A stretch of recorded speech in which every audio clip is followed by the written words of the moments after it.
Aujourd'hui, on va se pencher sur un sujet central de la neurologie, les antiépileptiques, leur pharmacologie et leur usage en pratique clinique. Bienvenue sur Tous Médecins pour comprendre notre santé vite et bien. Pour aborder les traitements de l'épilepsie, il faut d'abord revenir à sa physiopathologie. Tout part vraiment d'un déséquilibre fondamental au niveau de la neurotransmission dans le cerveau. Concrètement, l'épilepsie est une pathologie neurologique chronique. Sa signature, c'est la survenue répétée de décharges électriques soudaines et excessives, des potentiels d'action qui s'emballent. Le concept clé à retenir ici, c'est celui d'hyperexcitabilité neuronale. Et cette hyperexcitabilité, elle vient d'où ? Eh bien, c'est une histoire de balance. D'un côté, on a le système excitateur, piloté par le glutamate, on peut le voir comme l'accélérateur du cerveau. De l'autre, le système inhibiteur, dont le chef de file est le GABA, qui joue le rôle de frein. Dans l'épilepsie, cette balance est rompue, soit trop d'excitation, soit pas assez d'inhibition. La balance penche dangereusement du côté de l'excitation. Sur le plan diagnostique, cette activité électrique chaotique est parfaitement visible sur un électroencéphalogramme. Le tracé EEG d'une crise est très parlant. On y voit des ondes de grande amplitude, rapides, synchronisées, qui sont la traduction directe de cette décharge neuronale massive. C'est l'image même de l'orage cérébral. Alors, face à cette situation, comment la pharmacologie peut-elle agir ? L'objectif est simple, restaurer l'équilibre perdu. Pour y parvenir, on s'appuie sur 3 grands piliers d'intervention pour contrer cette hyperexcitabilité.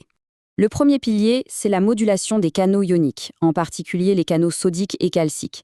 En les bloquant, on stabilise la membrane du neurone et on limite la propagation des potentiels d'action.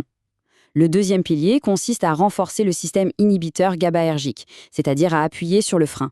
Et enfin, le troisième pilier, c'est de diminuer la transmission excitatrice glutamatergique, donc de lever le pied de l'accélérateur. Chaque mécanisme est ciblé par des molécules spécifiques. Pour le blocage des canaux sodiques, par exemple, on a des molécules de référence comme la carbamazépine ou la phénitoïne. Pour booster l'effet du GABA, on a les benzodiazépines ou le phénobarbital. Et pour freiner le glutamate, des molécules comme le topiramate sont utilisées. On voit bien la diversité des cibles pharmacologiques.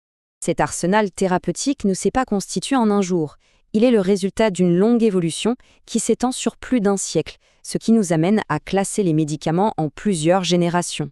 Tout commence avec le phénobarbital en 1912, l'un des pionniers. Puis vient le valproate de sodium en 1967, qui a été un traitement de première ligne pendant des décennies. À partir des années 90, on voit apparaître une deuxième génération de molécules, comme la vigabatrine ou plus tard le lévétiracétam, qui ont été conçues pour améliorer les traitements existants. Cette distinction entre générations est très importante en pratique. Les molécules de première génération, les classiques, sont efficaces, c'est un fait. Mais elles ont un gros défaut, une pharmacocinétique souvent complexe et un potentiel d'interaction médicamenteuse très élevé. Les molécules plus récentes ont été développées pour pallier ça. Elles ont en général un profil plus simple, plus prévisible et sont mieux tolérées, ce qui facilite grandement leur maniement. On en arrive à un point absolument crucial en pratique, la gestion de la pharmacocinétique. C'est un facteur déterminant pour l'efficacité et la sécurité du traitement. La plupart des antiépileptiques sont métabolisés par le foie via les fameux cytochromes P450. Le point de vigilance majeur, c'est que beaucoup de ces médicaments peuvent moduler l'activité de ces enzymes, créant un risque très important d'interaction, soit en accélérant, soit en ralentissant le métabolisme d'autres molécules. Le phénomène d'induction enzymatique était un cas d'école. Une molécule comme la carbamazépine, par exemple, va augmenter l'activité des enzymes hépatiques. Si un autre médicament est métabolisé par ces mêmes enzymes, il sera dégradé beaucoup plus vite, ce qui peut entraîner une perte totale de son efficacité. L'exemple classique, c'est la diminution d'efficacité des contraceptifs oraux. À l'inverse, on a l'inhibition enzymatique, et l'acide valproïque en est un parfait exemple.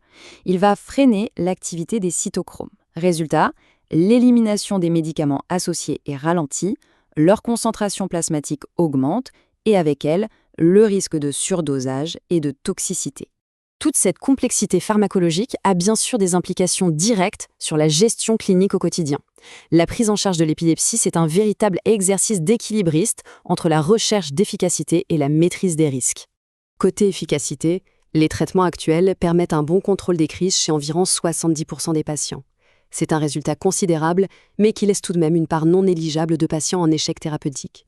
En effet, environ 30% des patients souffrent d'une épilepsie dite pharmacorésistante. Leur crise persiste malgré plusieurs essais de traitement bien conduits. C'est aujourd'hui le défi thérapeutique numéro 1 et ce qui pousse la recherche vers de nouvelles stratégies. Au-delà de l'efficacité, il y a un risque spécifique qui domine la gestion clinique, en particulier dans une population bien précise, c'est le risque de tératogénicité. Et là, un nom est sur toutes les lèvres, l'acide valproïque. Sa tératogénicité est avérée, élevée. Elle associe un risque de malformation majeure, comme le spina bifida, à des effets délétères sur le neurodéveloppement des enfants exposés in utero. Ces données ont conduit à une contre-indication formelle pendant la grossesse et à un encadrement extrêmement strict de sa prescription chez toute femme en âge de procréer. Pour résumer la gestion de ces traitements, la surveillance de l'efficacité est avant tout clinique, on se base sur la fréquence des crises. Cela dit, les dosages plasmatiques restent un outil précieux, pas tant pour viser une concentration cible rigide, mais plutôt pour évaluer l'observance, objectiver une interaction ou naviguer dans une zone thérapeutique étroite. L'enjeu reste de personnaliser au maximum le traitement. Abonnez-vous pour plus de vidéos.